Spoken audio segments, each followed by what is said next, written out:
Charandas Prajapati study corner में आपका स्वागत है।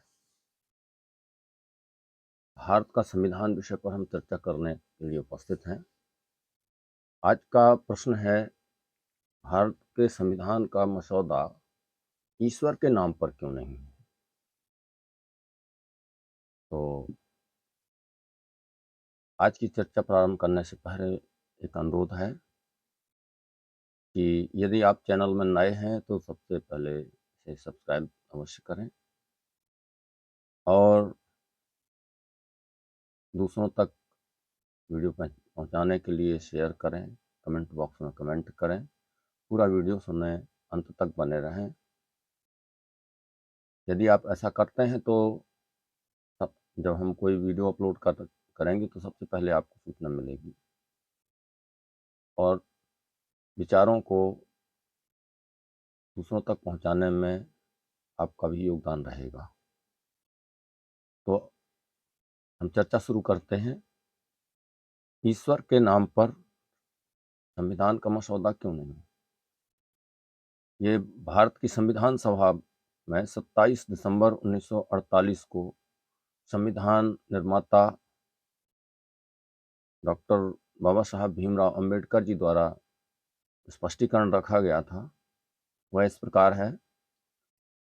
उपाध्यक्ष जी डॉक्टर अंबेडकर, तो नाम पुकारने के बाद माननीय डॉक्टर बी.आर. अंबेडकर जी ने अपने विचार रखे। उपाध्यक्ष महोदय, मैं श्री टी कृष्णमाचारी के संशोधन को अर्थात संशोधन संख्या 1144 को तथा श्री त्यागी के संशोधन द्वारा संशोधित रूप में श्री कामत के संशोधन संख्या 1146 को स्वीकार करने के लिए उद्यत हूँ, तैयार हूँ। पहले संशोधन के संबंध में जो कि श्री टी कृष्णमाचारी ने रखा था, अधिक तर्क की जरूरत नहीं है।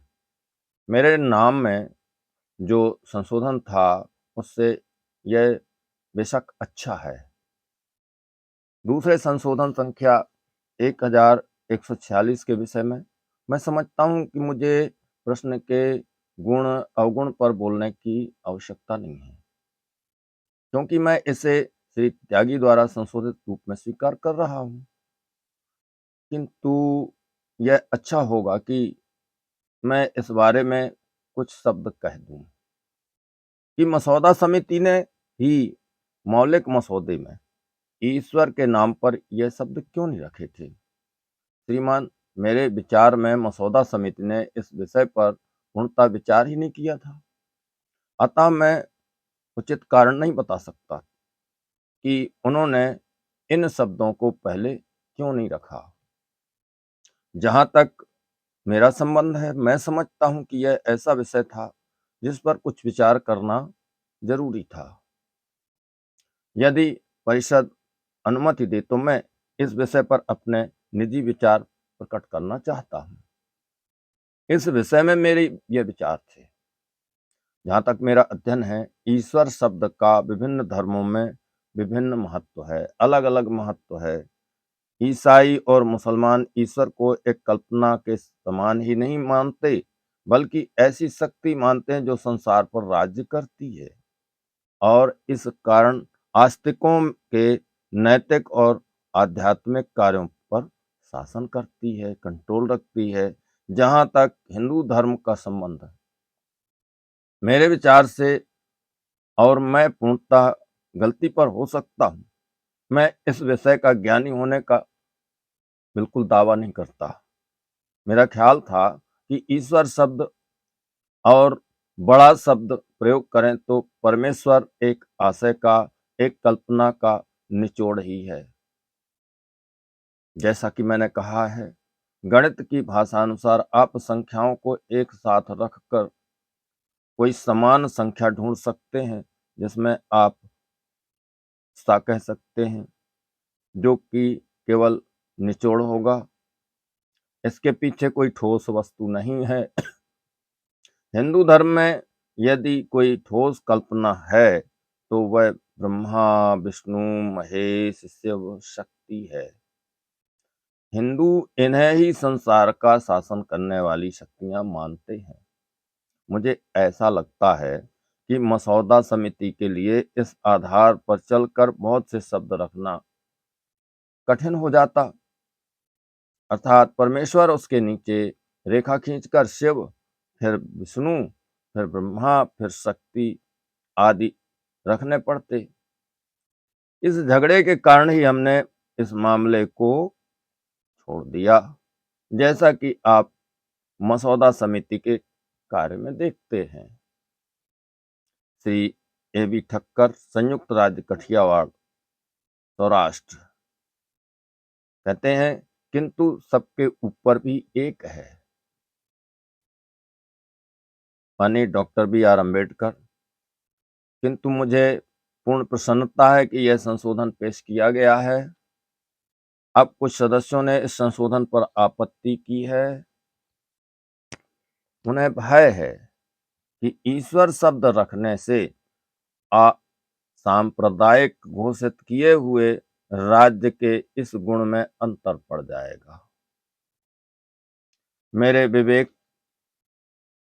के अनुसार तो ईश्वर के शब्द रख देने से वह प्रश्न तो उठता नहीं। ईश्वर शब्द रखने का कार्य तो सीधा सा है, विधान प्रयोग के लिए कुछ कर्तव्य निर्धारित करता है। यह कर्तव्य दो प्रकार के हैं। कुछ तो ऐसे कर्तव्य हैं जिनके लिए कानूनी आधार है और कानूनी दंड की व्यवस्था की गई है, और कुछ ऐसे हैं जिनके लिए कानूनी नियम नहीं है और कोई दंड भी प्रावहित नहीं है। परिणामतः प्रत्येक विधान में यह प्रश्न सदा उठता है, ऐसे कर्तव्यों के लिए, ऐसे कार्यों के लिए जो किसी अधिकारी के लिए निश्चित किए गए हैं, किंतु जिसके लिए कानून द्वारा कोई आधार अथवा दंड निश्चित करना संभव नहीं है। क्या आधार हो? यह स्पष्ट है कि यदि हमारा ऐसा विश्वास और निश्चय नहीं है कि यह नैतिक कर्तव्य जिनके लिए कि दंड का अथवा कानूनी आधार नहीं है, केवल पवित्र घोषणा मात्र है, तो हमें कोई ना कोई आधार अवश्य रखना चाहिए। कुछ लोगों के लिए ईश्वर ही आधार है। वे समझते हैं कि यदि वे ईश्वर के नाम पर शपथ लेंगे तो वह ऐसे कर्तव्यों का आवश्यक आधार होगा जो कि पूर्णतः नैतिक है और जिनके लिए कोई आधार नहीं रखा गया है, क्योंकि ईश्वर ब्रह्मांड की संचालक शक्ति है और उनके व्यक्तिगत जीवन की भी संचालक शक्ति है। ऐसे भी लोग हैं जो विश्वास करते हैं कि उनकी आत्मा ही पर्याप्त आधार है, उन्हें किसी बाहरी ताकत, ईश्वर की जरूरत नहीं है, जो कि पहरेदार के समान उनके कामों का ख्याल रखे। वे समझते हैं कि उनकी आत्मा से निकली हुई गंभीर निश्चयोक्ति ही पर्याप्त आधार है। वो निश्चयोक्ति पर ही भरोसा करते हैं। यदि माननीय सदस्यों ने इस विषय का इतिहास पढ़ा हो, जो कि ब्रैडलो तथा हाउस ऑफ कॉमन्स के संघर्ष में निहित है, शामिल है, तो वे समझ जाएंगे कि बहुत पहले 1880 के लगभग श्री ब्रैडले ने हठ किया था कि वह सर्वथा सदाचार पूर्ण व्यक्ति है, उसकी आत्मा पूर्ण चेतन है, और यदि वह शपथ ले तो उसकी आत्मा ऐसे सुपथ पर रखने के लिए मानो पर्याप्त आधार है।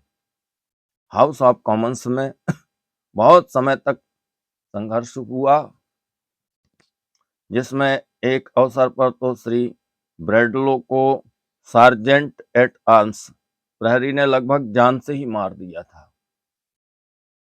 सोचने की बात है, क्योंकि वे बिना शपथ लिए सभा में बैठते थे, जिस पर उसने आपत्ति की थी। अंत में श्री ग्लैडस्टोन को झुकना पड़ा तथा एक अतिरिक्त अथवा वैकल्पिक शपथ की व्यवस्था करनी पड़ी, जिसे गंभीर निश्चयोक्ति कहते हैं। अतः इस संशोधन में जो प्रश्न उठा है उसका इस बात से कोई संबंध नहीं है, कोई लेना देना नहीं है कि राज्य किस प्रकार का है, राज्य धार्मिक है अथवा असांप्रदायिक है। यह विषय तो विचाराधीन प्रश्न से बिल्कुल अलग है। केवल यही प्रश्न उठा हुआ है कि प्रधान पर हम जो कर्तव्य लाद रहे हैं उसके लिए कुछ आधार रखा जाए या नहीं। यदि प्रधान यह सोचा हो कि ईश्वर एक विश्वसनीय मंत्री है और यदि उसके नाम से शपथ नहीं लेगा तो वह अपने कर्तव्य के प्रति सच्चा नहीं रहेगा, तो मेरे विचार में हमें चाहिए कि उसे ईश्वर के नाम पर शपथ लेने की स्वतंत्रता दें। यदि कोई ऐसा व्यक्ति हो जो ईश्वर को विश्वसनीय मंत्री नहीं समझता हो, तो उसे निश्चयोक्ति करने और उस निश्चयोक्ति के आधार पर अपने कर्तव्य करने की स्वतंत्रता देनी चाहिए, आज़ादी देनी चाहिए। अतः मैं निवेदन करता हूँ कि यह संशोधन ठीक है और मैं इसे स्वीकार करने के लिए तैयार हूँ। तो यह रहा ईश्वर के नाम पर के संबंध में संविधान निर्माता बाबा साहब डॉक्टर भीमराव अंबेडकर जी का तर्क, और उस समय इसे स्वीकार भी किया गया था। आपके इस संबंध में क्या विचार हैं? कमेंट बॉक्स में कमेंट अवश्य करें। चैनल में नए हैं तो चैनल को सब्सक्राइब करें, एक बार पुनः आग्रह है, और वीडियो को अधिक से अधिक शेयर करें। इसी के साथ आज के इस वीडियो को हम यहीं पर समाप्त करते हैं। धन्यवाद, आभार।